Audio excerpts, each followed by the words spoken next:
المنار المنار المنار المنار المنار المنار المنار اے امین علم و فن، اے حکمتوں کے انجمن، تجھ پہ نازاں ہے چمن، تجھ پہ نازاں ہے چمن۔ السلام علیکم ورحمۃ اللہ وبرکاتہ۔ اللہم صلی علی محمد وعلی آل محمد کما صلیت علی ابراہیم وعلی آل ابراہیم انک حمید مجید۔ اللہم بارک علی محمد وعلی آل محمد کما بارکت علی ابراہیم وعلی آل ابراہیم انک حمید مجید۔ آج 31واں درس ہے بیکونیہ کا۔ گزشتہ درس میں ہم نے بات کی النازل العالی کی یا العلو والنزول کی تفصیلاً ہم نے بات کی کہ یہ لطائف اسناد میں سے ہے، سند کی خوبصورتیوں میں سے، نائسٹیز آف دی سند۔ تو اس پہ ہم نے تفصیلاً بات کی کہ اس پہلو کو ہمارے متجددین نے بالکل صرف نظر کیا ہے، وہ اس کو ایکنالج کرنے کے لیے تیار نہیں ہے۔ کچھ پرابلمز ہے ہمارے متجددین کے یہاں جو ہم نے ڈسکس کی، اور ہمارے کچھ علماء بھی جو ہیں، مثلا امین احسن اصلاحی صاحب، انہوں نے جو تدبر حدیث ان کی کتاب ہے، چھوٹی سی کتاب ہے، اس میں انہوں نے سند کی جو اہمیت ہے پہلے اس کی تعریف کی ہے، پھر اس کے بعد اس پہ اتنا شدید رد کرنے کی کوشش کی ہے تاکہ سند کی اہمیت ہی ختم ہو جائے۔ اگر آپ اس کو دیکھیں گے جو سند انہوں نے اس میں بحث کی ہے، پہلے تو کہا ہے کہ ایک بہت بڑا کام ہے، پھر ایسے کوشچنز کھڑے کیے تو اس وجہ سے انہوں نے سند کو ہی ختم کرنے کی کوشش کی۔ اور یہ جو العلو والنزول ہے، اس کا تعلق اصل میں سند کی ان چھوٹی چھوٹی دقیق خوبصورتیوں کے ساتھ ہے، لیکن جب ایسے علماء ہمارے پاس ہے جو سند کی اصل اہمیت سے ہی انکار کر رہے ہیں، تو یہ چھوٹی چھوٹی چیزیں وہاں پر پھر زیادہ اہمیت نہیں رکھتی۔ تو ہمارے لیے العلو جو تھا یہ اصل میں ایک آئی اوپنر تھا کہ علماء جو ہے حدیث کے جو ماہرین ہیں وہ صرف حدیث کی سند تک ہی محدود نہیں تھے، بلکہ سند کو بہتر کرنے کی کوشش میں بھی رہتے تھے۔ پھر ہم نے تفصیلاً اس کی اصطلاح بھی بیان کی کہ ہم نے کہا کہ یہ ریلیٹیو ہے، ہم نے کہا یہ دو طرح کا علو ہوتا ہے، علو مطلق اور علو نسبی۔ پھر ہم نے کہا کہ علو مطلق جو ہے یہ اصل میں سند صحیح کے ذریعے سے رسول اللہ صلی اللہ علیہ وسلم کے قریب تر پہنچنے کی ایک کوشش رہتی ہے۔ پھر علو نسبی میں ہم نے بات کی کہ اس میں 4 مختلف صورتیں ہوتی ہے۔ ایک تو یہ ہے کہ ائمہ حدیث میں سے کسی امام کے قریب پہنچا جائے، دوسرا کتب الستہ میں سے یا کوئی اور معتمد کتاب جو ہے اس کے قریب پہنچنے کی کوشش کی جائے، یا وفات راوی کے تقدم کی وجہ سے علو حاصل ہوتا ہے، یا سماع کے تقدم کی وجہ سے علو حاصل ہوتا ہے۔ تو اس پہ ہم نے تفصیلاً بات کی۔ پھر ہم نے کہا کہ نزول کی جو 5 قسمیں ہیں یہ اصل میں مخالف ہے، ضد ہے علو کی 5 قسموں کے۔ اور پھر ہم نے کہا کیا علو یا نزول دو میں سے افضل کون ہے، یہ بھی ہم نے کہا کہ افضل تو اصل میں جمہور کے یہاں علو ہی ہے، لیکن نزول بھی کبھی کبھار اہم ہوتا ہے، تب جب راوی اس میں صحیح ہو اور سند صحیح ہو۔ علو کتنا بھی کیوں نہ ہو لیکن سند صحیح نہیں ہے تو وہ علو کسی کام کا نہیں ہے۔ تو ہم نے کہا حکم کے ساتھ اس کا کوئی ڈائریکٹلی تعلق نہیں ہے۔ آج ہم آئیں گے ایک اور قسم پہ جو ہمارے ناظم نے بیان کی ہے، اور وہ ہے المنقطع۔ ہمارے ناظم بیان کر رہے ہیں وَكُلُّ مَا لَمْ يَتَّصِلْ بِحَالِ إِسْنَادُهُ مُنْقَطِعُ الْأَوْصَالِ۔ یہ شعر جو ہے تعلق رکھتا ہے ضعیف حدیث، غیر مقبول حدیث کے ساتھ، اور حدیث کو جو نام دیا ہے ہم نے وہ ہے المنقطع۔ منقطع لغتاً اگر دیکھا جائے تو لغوی اعتبار سے ہوا اسم فاعل، یہ اسم فاعل ہے من الانقطاع، انقطاع مصدر ہے، اس سے اسم فاعل بنے گا انقطع ینقطع انقطاعا، اسی سے بنے گا منقطع،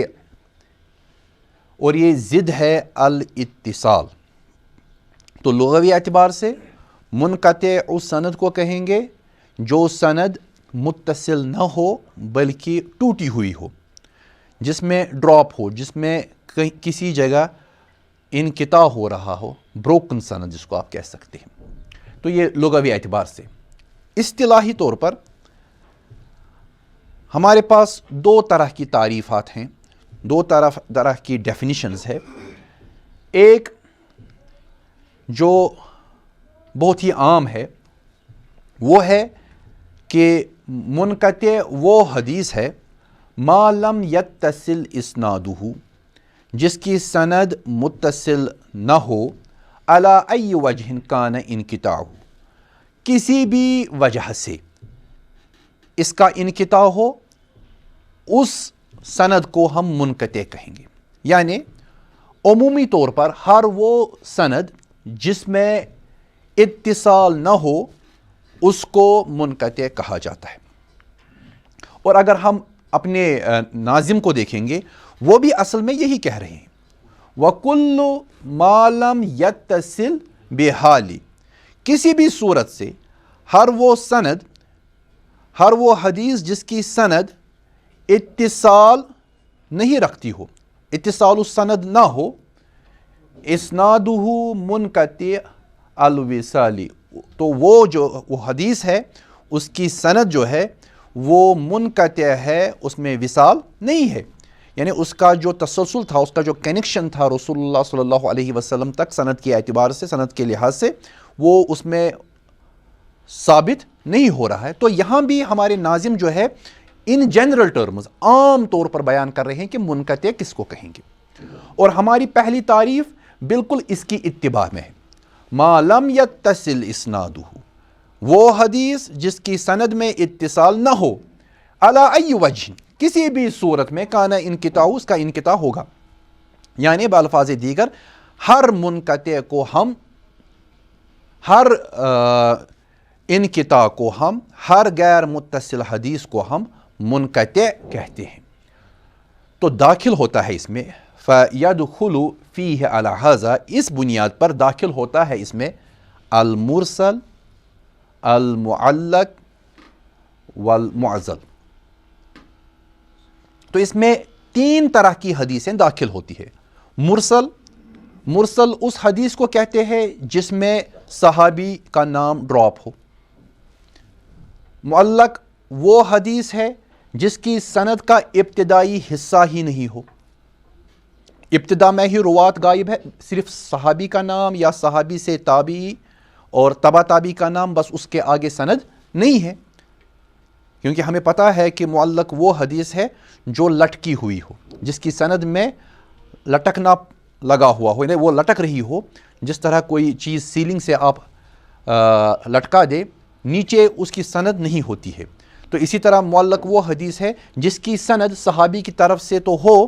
لیکن جو مصنف ہے اس طرف سے نہ ہو. صرف معلقات بخاری جن میں امام بخاری جزم کے ساتھ روایت کرتے ہیں وہ صحیح ہوتی ہے، باقی سب معلقات جو ہے وہ ضعیف ہوتی ہے. اور معضل وہ حدیث ہے جس میں پے در پے، ایک کے بعد دو، یعنی صرف ایک راوی منقطع، ایک راوی ڈراپ نہیں ہو رہا ہے بلکہ دو تین راوی ایک ساتھ لگاتار ڈراپ ہو رہے ہیں، اس کو معضل کہہ رہے ہیں. اور ہماری جو یہ سند ہے ما لم یتصل اسنادہ، ہماری یہ جو تعریف ہے کہ یہ وہ حدیث ہے جس کی سند متصل نہ ہو، علی ای وجہ کان انقطاع، کسی بھی صورت سے اگر اس کا انقطاع ہو، تو ایسی صورت میں پھر یہ صرف منقطع کے لیے خاص تعریف نہیں ہے بلکہ یہ خاص ہوتی ہے، پھر یہ عام ہے مرسل کے لیے بھی، یہ عام ہے معلق کے لیے بھی، اور یہ عام ہے معضل کے لیے بھی. تو اس طرح ہم یہ کہہ سکتے ہیں کہ ہماری یہ تعریف جو ہے یہ عمومی ہے، یہ خاص نہیں کر رہی ہے ہماری اس قسم کو جس کو ہم منقطع کہتے ہیں. تو دوسری تعریف جو ہے وہ اہم ہے. اصطلاحاً ہوا ما سقط من رواته راو واحد، یہ وہ سند ہے، یہ وہ حدیث ہے جس کی سند میں سے جس کے سند کے روات میں سے ایک راوی گر رہا ہو، ساکت ہو رہا ہو، قبل الصحابی، صحابی سے پہلے، یعنی صحابی موجود ہو اس سے پہلے ایک راوی گر رہا ہو، تابعی، فی موضع واحد، ایک جگہ، او فی مواضع عدہ، یا کئی جگہوں پر، لگاتار نہیں، ایک راوی ایک جگہ صحابی کے بعد گر رہا ہے، پھر دوسرا راوی دو روات کے بعد گر رہا ہے، اور ایک راوی کے بعد پھر تیسرا راوی گر رہا ہے، یا ایک راوی گر رہا ہے یا کئی راوی گر رہے ہیں، لیکن لگاتار نہیں، پے در پے نہیں، بلکہ ود بریکس۔ اگر آپ غور سے اس تعریف کو دیکھیں گے تو یہ اس عموم کو تبدیل کر رہی ہے خصوص میں جو عموم پہلی تعریف میں ہے۔ کیوں؟ اگر آپ غور سے دیکھیں گے، پہلے میں مرسل شامل تھا۔ مرسل وہ حدیث ہے جس میں صحابی کا نام ہی نہیں لیا گیا ہے، یعنی صحابی راوی ساکت ہے، تو ہم اس میں کہہ رہے ہیں کہ یہ وہ حدیث ہے، ہوا ما سکت من رواته راو واحد قبل الصحابی، صحابی سے پہلے، یعنی صحابی موجود ہو، تو یہ حدیث مرسل نہیں ہے، تو مرسل اس سے نکل گئی۔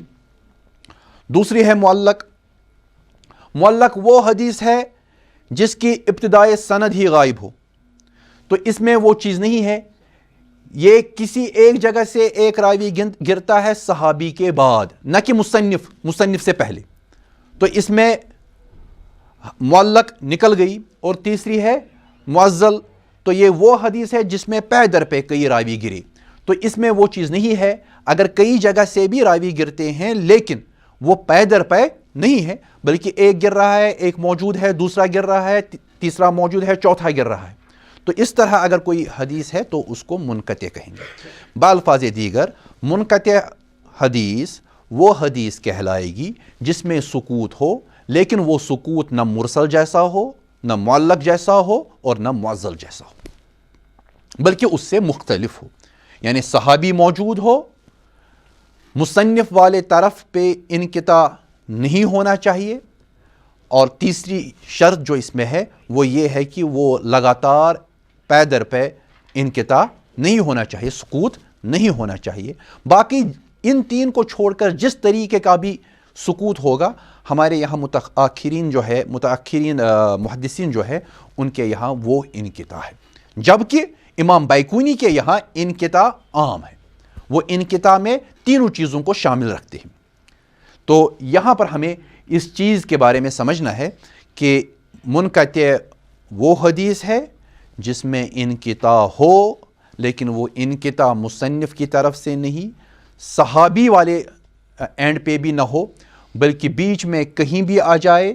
اور وہ لگاتار بھی نہیں ہونا چاہیے۔ امام نووی نے کہا وَأَكْثَرُ مَا يُسْتَعْمَلُ فِي رِوَایَةِ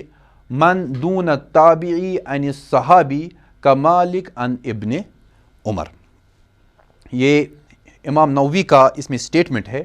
کہ اکثر اس کو استعمال کیا جاتا ہے اس کو اس روایت میں جو تابعی کو چھوڑ کر صحابی سے روایت کرے، جیسے مالک ابن عمر سے روایت کرے۔ مالک تبع تابعین میں آتے ہیں، امام مالک، اور وہ صحابی سے روایت کر رہے، جبکہ ان کو روایت کرنا تھا تابعی سے، تو تابعی کو چھوڑ کر وہ روایت کر۔ تو یہاں پر اس ایگزامپل سے امام نووی اس بات کو کلیئر کر رہے ہیں کہ یہ معزل نہیں، یہ معلق نہیں، یہ مرسل نہیں، کیونکہ اس ایگزامپل سے کلیئر ہوا ابن عمر موجود ہے تو مرسل نہیں ہے، معلق اس لیے نہیں ہے کیونکہ ہم مصنف کی بات نہیں کر رہے ہیں، اور یہ معزل اس لیے نہیں ہے کیونکہ پے در پہ کئی روات اس میں حذف نہیں ہو رہے ہیں۔ تو وَأَكْثَرُ مَا يُسْتَعْمَلُ فِي رِوَایَةِ مَنْ دُونَ التَّابِعِ، یہ اہم ہے، تابعی کو چھوڑ کر عن الصحابی روایت کی جاتی ہے صحابی سے، کمالک عن ابن عمر۔ یا اسی طرح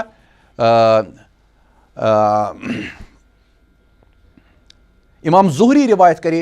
امام زہری روایت کرے حضرت ابو ہریرہ سے، تو وہاں بھی ہم کہہ سکتے ہیں کہ یہ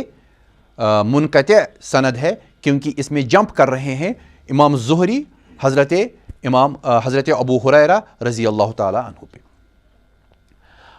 اب اس کی مثال ہے، اور مثال سے یہ بات زیادہ واضح ہوگی۔ ہم نے لی ہے امام نسائی کی ایک حدیث، اور معروف حدیث ہے 1757 سنن نسائی سے ہے کہ امام نسائی بیان کرتے ہیں اخبرنا محمد بن سلمہ، کہ ہم کو خبر دی محمد ابن سلمہ نے،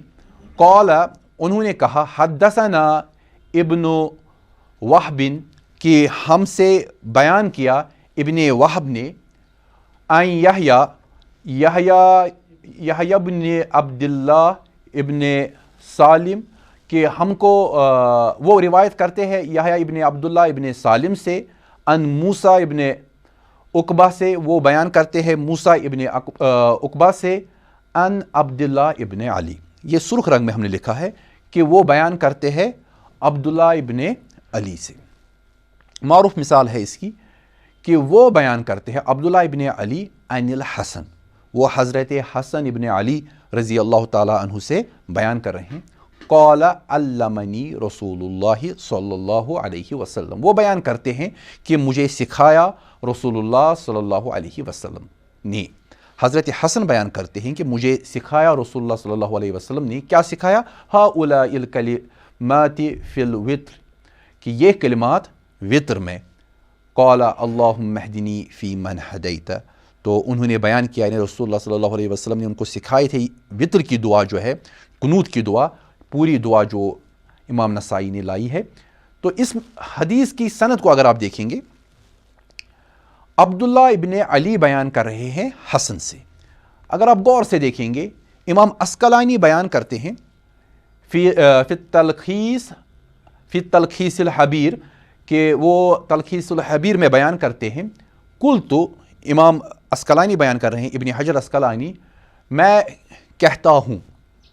یہاں پر اصل میں میننگ جو ہے اس کے پاسٹ ہے، میں نے کہا، لیکن یہاں اردو محاورے کے مطابق ہم کہیں گے میں کہتا ہوں انہو منقطع، کہ یہ حدیث جو ہے جو امام نسائی نے لائی ہے یہ منقطع ہے۔ کیوں منقطع ہے؟ فإن عبد اللہ ابن علی وہو ابن الحسین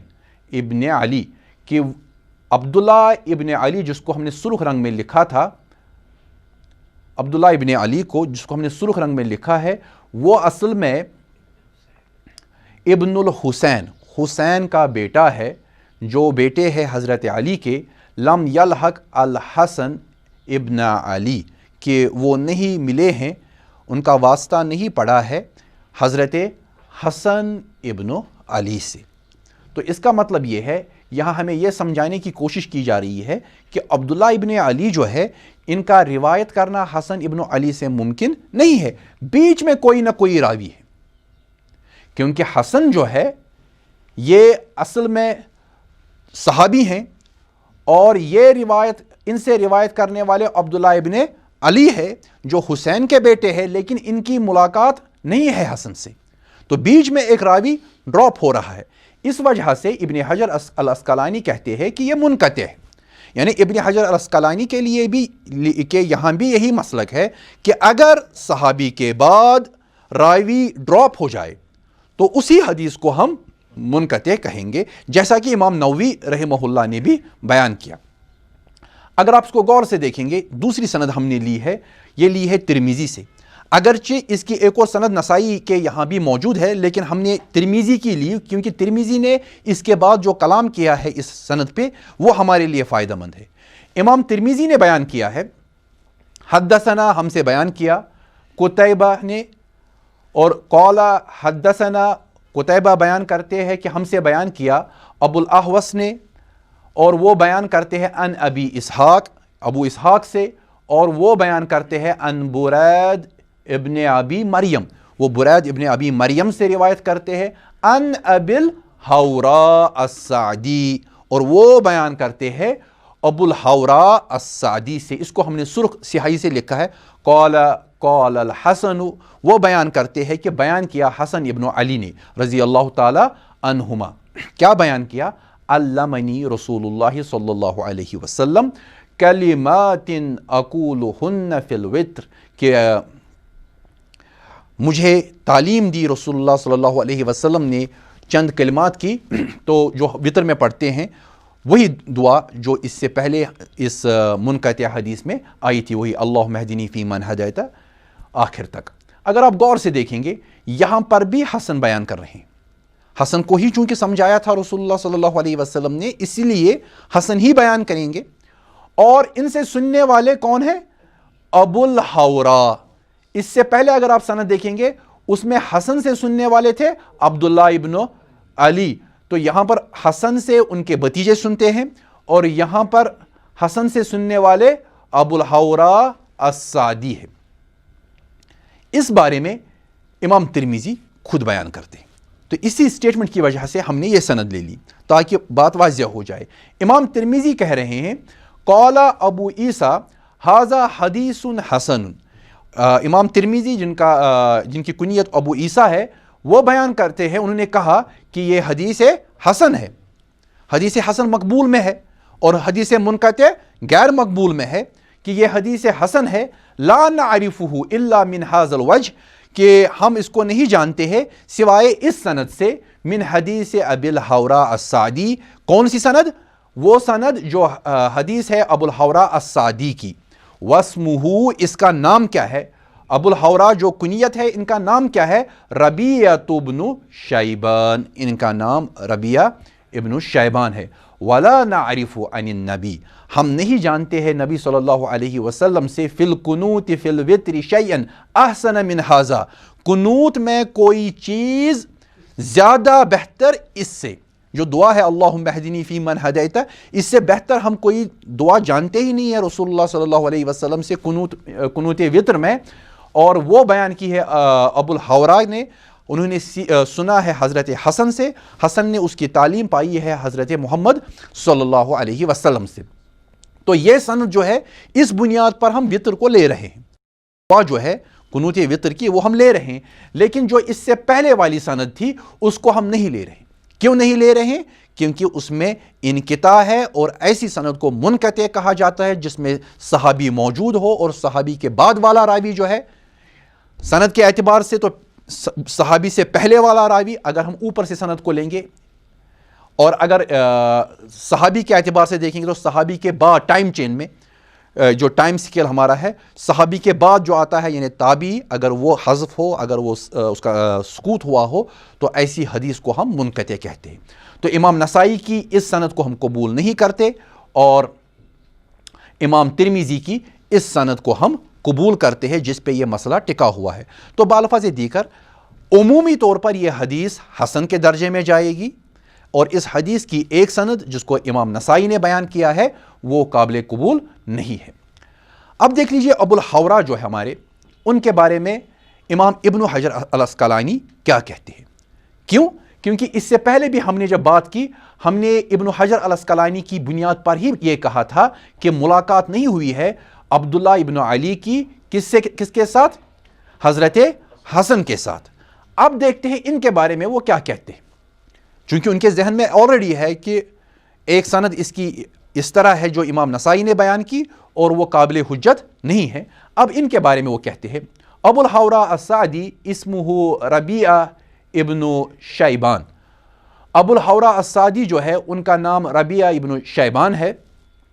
ربیعہ ابن شیبان السعدی ابو الحورا البصری سکۃ من الثالثہ، یہ سکہ ہے اور تیسرے طبقے سے تعلق رکھتا ہے۔ اور جو ہمارے عبداللہ ہیں جو ان سے پہلے آئے تھے، عبداللہ ابن علی، غالباً یہ 5ویں طبقے سے۔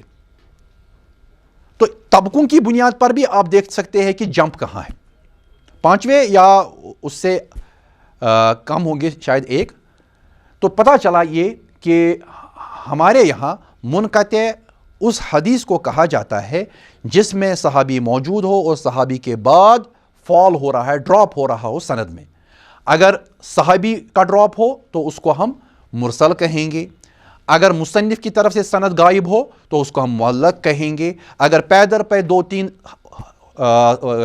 سکوت ہو جائے روات کا تو اس کو ہم معزل کہیں گے۔ اب بچا منقطع، منقطع کے لیے جگہ جو بچی سند میں وہ ہے جو صحابی کے بعد ہے، یعنی سند کے اعتبار سے صحابی سے پہلے ہے، یعنی تابعی جہاں پر سکوت ہو جائے، ساکت ہو جائے، ایسی حدیث کو ہم منقطع کہیں گے۔ ہم ایک دفعہ پھر اپنے شعر پہ واپس آئیں گے اور وہاں وضاحت ہوگی کہ ہمارے ناظم کیا کہنا چاہتے ہیں۔ وَكُلُّ مَا لَمْ يَتَّصِلْ بِحَالِ إِسْنَادُهُ مُنْقَطِعُ الْأَوْصَالِ، ہر وہ حدیث جس کی سند متصل نہ ہو کسی بھی حال میں، اس کی اسناد جو ہے منقطع ہوتی ہے وصال کے اعتبار سے، یعنی اس میں وصال نہیں ہوتا ہے، اس میں کنیکشن نہیں ہوتا ہے، بلکہ وہ منقطع ہوتی ہے۔ تو یہاں یہ پتہ چلا کہ انقطاع ہے، اور انقطاع ہمارے یہاں صحیح حدیث کے ضد میں ہے۔ تو اگر اس کا حکم پوچھا جائے کہ منقطع حدیث کا حکم کیا ہے، تو ہم واضح کہیں گے کہ اس میں صحیح حدیث کی ایک بنیادی شرط جو ہے اتصال السند، وہ ہی غائب ہے۔ جب اتصال السند غائب ہو تو اس کا مطلب یہ ہے کہ یہ حدیث ضعیف ہے، اس کو قابل حجت نہیں مانا جائے گا۔ کیوں قابل حجت نہیں مانا جائے گا؟ کیونکہ جہاں انقطاع ہے وہاں راوی کا نام نہیں دیا گیا ہے۔ اگر مبہم بھی ہو تب بھی انقطاع ہی ہے، اگر مبہم بھی ہو تب بھی انقطاع ہے، اور اگر نام ہی تذکرہ نہیں کیا گیا ہو، جمپ ہے، تب بھی وہ انقطاع ہے، کیونکہ ہمیں یہ پتہ نہیں ہے کہ عبداللہ نے کس سے سنا تھا، اور شاید اس نے بعد میں حضرت حسن سے سنا ہوگا۔ یہ بھی ممکن ہے کہ عبداللہ نے 2-3 روات سے سنا ہو اور انہوں نے بعد میں حضرت حسن سے سنا، لیکن اتنا تو طے ہے کہ حضرت حسن نے ایک بیان کیا تھا، اور اتنا بھی طے ہے کہ حضرت عبداللہ نے بھی سنا تھا، لیکن کس سے سنا تھا اس بنیاد پر ہم کہہ رہے ہیں کہ ہمارے یہاں جو روات ہیں جو ڈراپ ہو رہے ہیں ان کے بارے میں ہم نہ جرح کے اعتبار سے کچھ کہہ سکتے ہیں، نہ تعدیل کے اعتبار سے کچھ کہہ سکتے ہیں، کیونکہ اہم چیز جو ہے ان کی عدالت ہوتی ہے اور ان کا ضبط ہوتا ہے، اس بارے میں ہم خاموش ہیں۔ اسی لیے ہم اس حدیث کو لیتے ہیں لیکن دوسری سند سے، جہاں پر ابو الحورا ہے اور وہ اس کو متصلاً بیان کرتے ہیں، اور وہ ابو الحورا جو ہے وہ قابل اعتبار ہے، ثقہ ہے، تیسرے درجے کے راوی ہے، اسی لیے ہم اس کو قبول کرتے ہیں۔ تو یہاں پر ہم انقطاع کی قسم کو مکمل کرتے ہیں، اور بات کو مکمل کرنے کے ساتھ ساتھ انشاءاللہ امید رکھتے ہیں کہ اگلے دروس میں ہم اس میں جو ماڈرنسٹ کا اپروچ رہا ہے اس پہ مزید بات کریں گے کہ کیا اپروچ رہا حدیث منقطع کے بارے میں ماڈرنسٹس کا۔ تو بات کو مکمل کرتے ہیں۔ وآخر دعوانا ان الحمد للہ رب العالمین۔ اللہ ربی واحد وأنا بذلك أشهد لا مبدئي وأصول بالرغم ممن يجحد وشهادتي